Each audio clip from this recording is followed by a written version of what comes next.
Good evening. This is Akashvani. I'm Anuja Kumar with the World News.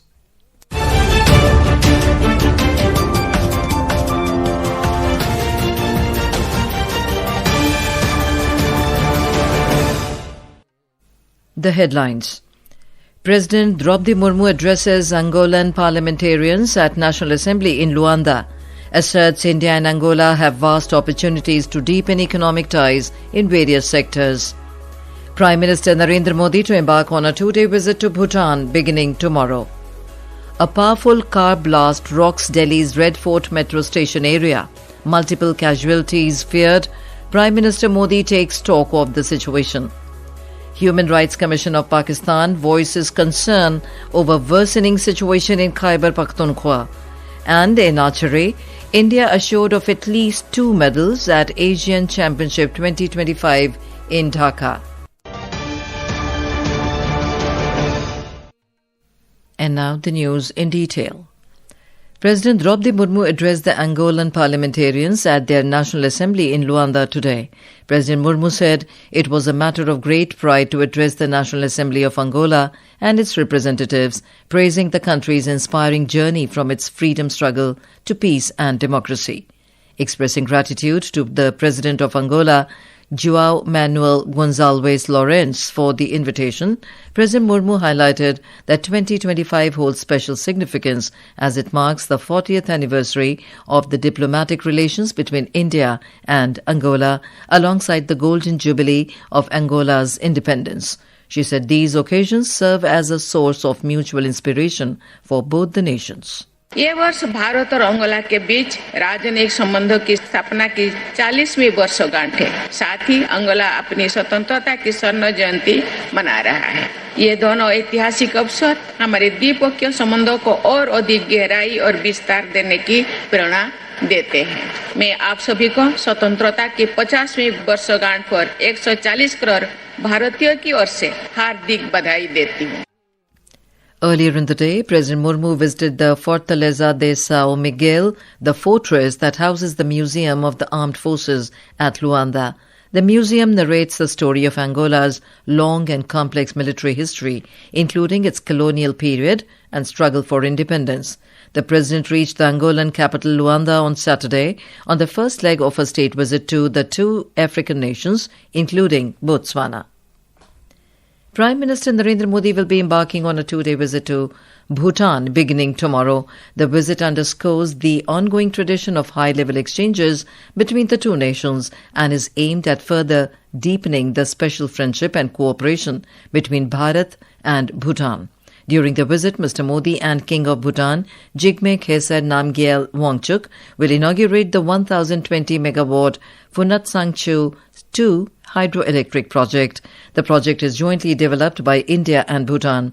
The Prime Minister will attend the celebrations dedicated to the 70th birth anniversary of the 4th King of Bhutan, Jigme Singye Wangchuk, and also meet his counterpart Shering Tobge.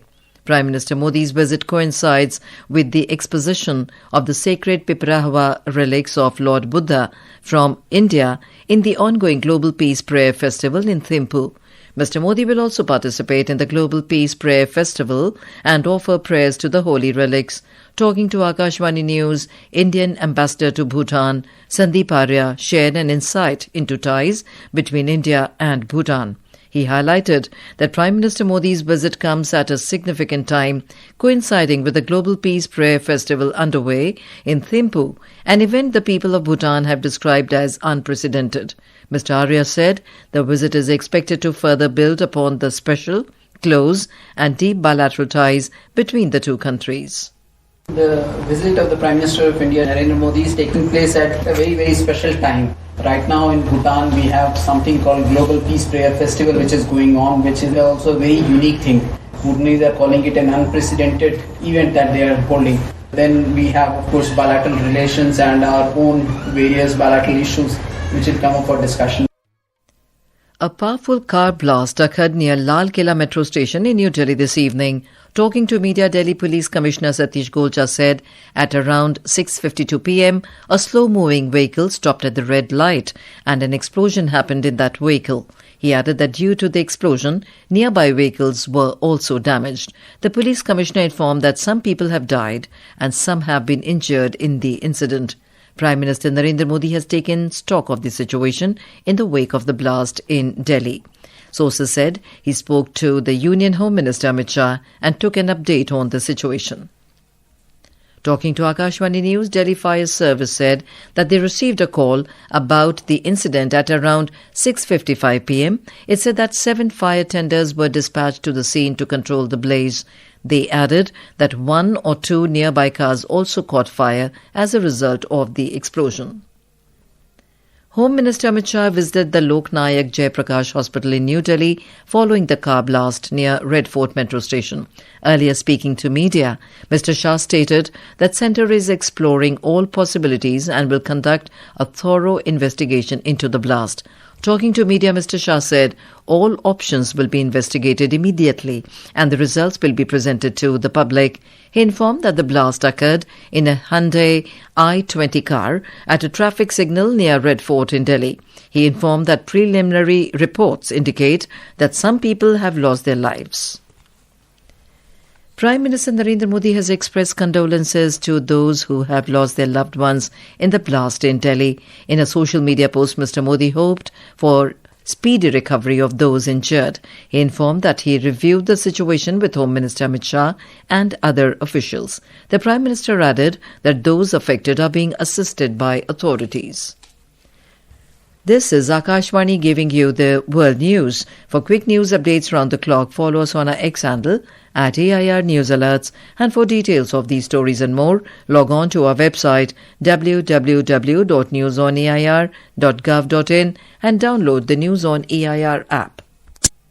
The Human Rights Commission of Pakistan, HRCP, has voiced concern over the worsening security and human rights situation in Khyber Pakhtunkhwa, highlighting a situation of fear, lawlessness and erosion of civil authorities in the province. In its latest fact-finding report titled Caught in the Crossfire, the Human Rights Commission of Pakistan stated that nearly 2/3 of all attacks that were reported in Pakistan this year took place in Khyber Pakhtunkhwa, majorly targeting security forces and law enforcement agencies. According to the report, the epicenter of violence was the districts where people continue to face insecurity, forced displacement and limited access to justice. The fact-finding mission noted that civilian casualties and intelligence-based operations were carried out without civilian oversight regularly, while police and local officials were not involved in important decisions about law and order. The second WHO Traditional Medicine Global Summit will be organized between the 17th to the 19th of next month at Bharat Mandapam in New Delhi. The summit, co-hosted by the World Health Organization WHO and the Ministry of Ayush, will be based on the theme Restoring Balance, the Science and Practice of Health and Well-being. India assured itself of at least 2 medals at the Asian Archery Championship 2025 in Dhaka, with both the recurve men's team and the compound women's team advancing to the finals after impressive semi-final victories today. According to updates shared by the Archery Association of India in a social media post, the recurve men's team comprising Yashdeep Bhoge, Atanu Das and Rahul registered a 5-3 win over Kazakhstan in a closely fought semi-final encounter. And now, before we close, here are the highlights of the bulletin. President Droupadi Murmu addresses Angolan Parliamentarians at National Assembly in Luanda, asserts India and Angola have vast opportunities to deepen economic ties in various sectors. Prime Minister Narendra Modi to embark on a 2-day visit to Bhutan beginning tomorrow. A powerful car blast rocks Delhi's Red Fort metro station area. Multiple casualties feared. Prime Minister Modi takes stock of the situation. Human Rights Commission of Pakistan voices concern over worsening situation in Khyber Pakhtunkhwa. And in archery, India assured of at least 2 medals at Asian Championship 2025 in Dhaka. That concludes tonight's World News. For more updates, stay tuned to Akashvani. Good night.